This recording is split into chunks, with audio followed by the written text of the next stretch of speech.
நாளைய வேலை நிறுத்தத்தை ஒத்திவைப்பதாக தமிழ்நாடு மின்வாரிய கேங்மேன் தொழிற்சங்கம் அறிவித்திருக்கிறது. கூடுதல் விவரங்களோடு செய்தியாளர் மதன் இணைகிறார்.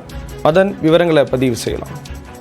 தமிழ்நாடு மின் பகிர்மான கழகத்தில் காலியாக உள்ள 36,000 காலி பணியிடங்களை நிரப்ப வலியுறுத்தி தமிழ்நாடு மின்வாரிய கேங்மேன் தொழிற்சங்கம் நாளை வேலைநிறுத்த போராட்டம் அறிவிப்பு வெளியிட்டது. இந்த போராட்டத்திற்கு தடை விதிக்க கோரி திருவள்ளூரை சேர்ந்த புருஷோத்தம் என்பவர்தான் சென்னை உயர்நீதிமன்றத்தில் இந்த ஒரு வழக்கை தொடர்ந்துள்ளார். இன்று காலை இந்த வழக்கு பொறுப்பு தலைமை நீதிபதி விசாரணைக்கு வந்தது.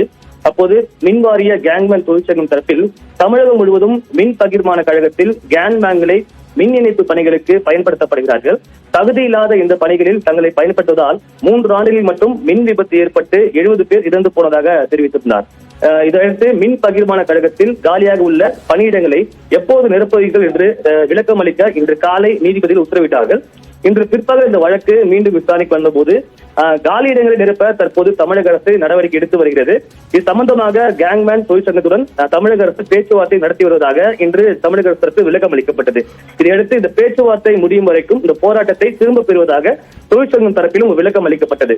இந்த 2 தரப்பு வாதங்களை கேட்ட நீதிபதிகள் அந்த பேச்சுவார்த்தை குறித்து அறிக்கை தாக்கல் செய்ய உத்தரவிட்டார்கள். அதே போல ஒப்பந்தம் அடிப்படையிலோ தற்காலிக அடிப்படையிலோ இந்த காலியிடங்கள் நிரப்ப வேண்டும் என்று தமிழக அரசுக்கு அறிவுறுத்தி இந்த வழக்கு விசாரணை 2 வாரங்களுக்கு தள்ளி வைத்துள்ளார்கள். ஸ்ரீராம், விவரங்களை வழங்கியதற்கு நன்றி மதன்.